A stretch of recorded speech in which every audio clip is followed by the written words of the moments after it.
NIOS DLED के अभ्यर्थियों के प्राथमिक में एलिजिबिलिटी मैटर को लेकर के, जैसा कि आपको ज्ञात होगा, आज दिनांक 3 अक्टूबर 2023 को मामला लिस्ट था ऑनरेबल सुप्रीम कोर्ट में सुने जाने के लिए। आज मामले की महत्वपूर्ण सुनवाई हुई है। क्या कुछ हुआ कोर्ट में, डिटेल में बात करेंगे, अंत तक जुड़े रहिएगा। नमस्कार दोस्तों, मेरा नाम है नीरज, आप देख रहे हैं कैरियर बिट यूट्यूब चैनल। अगर आप इस चैनल पर पहली बार विजिट कर रहे हैं तो इसको सब्सक्राइब करते हुए बेल आइकन को प्रेस करना ना भूलें। जैसा कि आपको ज्ञात होगा कि NIOS DLED एलिजिबिलिटी को उत्तराखंड राज्य सरकार ने सुप्रीम कोर्ट में चैलेंज किया हुआ है।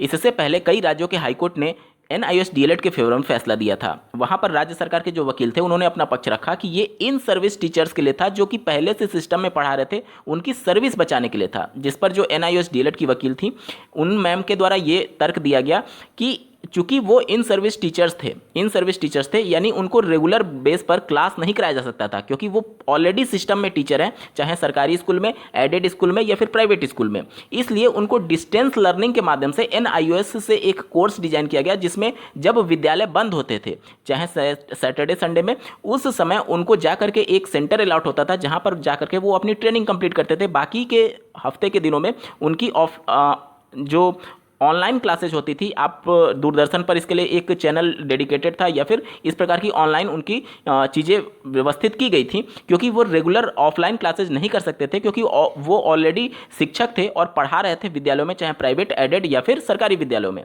उसके बाद से पूरे कोर्स के ड्यूरेशन को लेकर के सवाल उठा कि जो 23 अगस्त 2010 का NCT का नोटिफिकेशन है, जो कि RT एक्ट देश में लागू होने के बाद से पहली बार एलिजिबिलिटी को सही ढंग से कानूनी तौर पर डिसाइड किया गया, क्योंकि एक्ट जो था RT एक्ट वो कानून का रूप धारण कर चुका था और उसके अनुसार अब एलिजिबिलिटी तय करनी थी। तो NCT ये तय करता है 23 अगस्त 2010 के नोटिफिकेशन में कि जो DLED होगा वो कम से कम 2 साल का DLED होना चाहिए, यानी 24 माह का होना चाहिए, और NIOS कोर्स जो है वो 18 माह का है।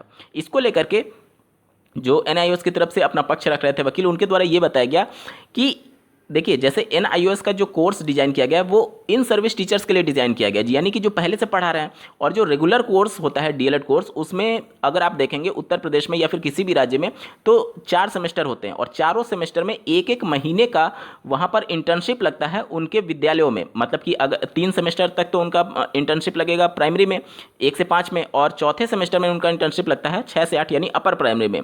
तो उनका ये तर्क था कि चूंकि ये इन सर्विस टीचर्स हैं, यानी पहले से ही पढ़ा रहे हैं, तो उनका जो इंटर्नशिप लगने वाला था वो ऑलरेडी कर रहे थे, वो ऑलरेडी सिस्टम में पढ़ा रहे हैं। इस वजह से वो जो 4 महीने का इंटर्नशिप है उसको एक तरीके से हटा दिया गया, इस वजह से क्योंकि केंद्र सरकार ने एक डेडलाइन तय कर दिया था 31 मार्च 2019। उसके बाद से कोई भी इन सर्विस टीचर्स बिना ट्रेनिंग के नहीं रह सकता था। चूंकि यहाँ पर ड्यूरेशन कम था, इस वजह से MHRD ने इस प्रकार से दिशा निर्देश दिया था NCT को कि आप इस कोर्स को ऐसे डिजाइन करिए कि 18 माह में ही 2 साल के पूरे कोर्स को कंप्लीट करा दिया जाए। और चूंकि जो इंटर्नशिप वाला पोर्शन था वो ऑलरेडी वो पढ़ा रहे थे, इस वजह से इंटर्नशिप जो है वो मान लिया जाएगा कि वो ऑलरेडी पढ़ा रहे हैं, तो उनका इंटर्नशिप कंप्लीट होगा।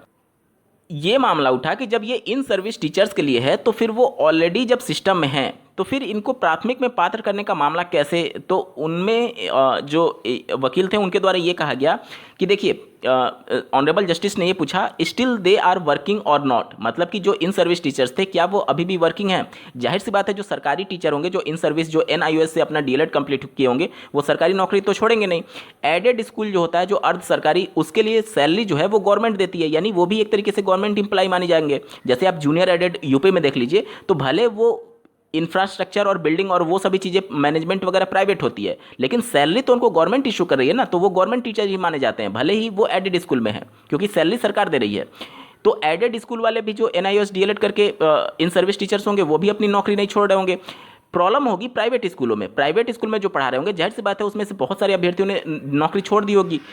तो इसको लेकर के उन्होंने अवगत कराया कि बहुत सारे कैंडिडेट, ये आंकड़ा पॉसिबल ही नहीं रखना, क्योंकि जब NCT ने 22 सितंबर 2017 को इस कोर्स को डिजाइन करने के लिए जो रिकॉग्निशन लेटर जारी किया था, उसमें उन्होंने जो आंकड़ा दिया वो 11 लाख का दिया था कि पूरे देश भर में उस समय 2017 की बात है, लगभग 11 लाख इन सर्विस टीचर्स ऐसे थे जिनका ट्रेनिंग कंप्लीट नहीं था, ना तो वो BEd थे ना तो DLED थे। तो उनके लिए 2 प्रकार के कोर्स का डिजाइन किया गया था। जो BEd थे उनके लिए 6 माह का ब्रिज कोर्स, और जो कोई भी कोर्स नहीं किए हुए थे उनको 18 माह का NIOS DLED कोर्स डिजाइन किया गया था।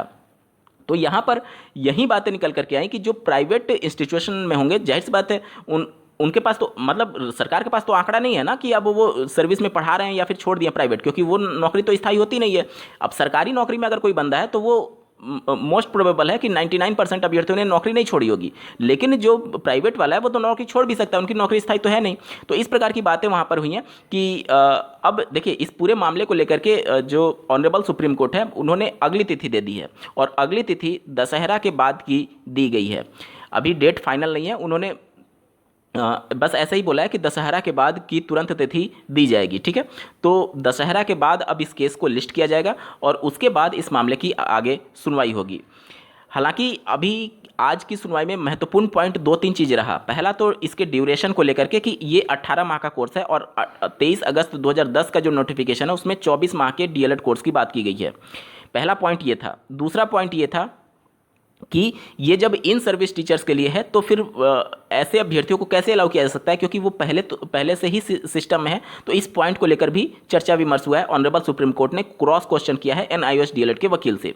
तो ये सभी पॉइंट्स हैं, और इन्हीं पॉइंट्स के आधार पर अगली जब सुनवाई होगी तो ये मामला तय होगा कि एनआईओएस डीएलएड अभ्यर्थी भविष्य में प्राथमिक स्तर की शिक्षक भर्ती में पात्र रहेंगे अथवा नहीं।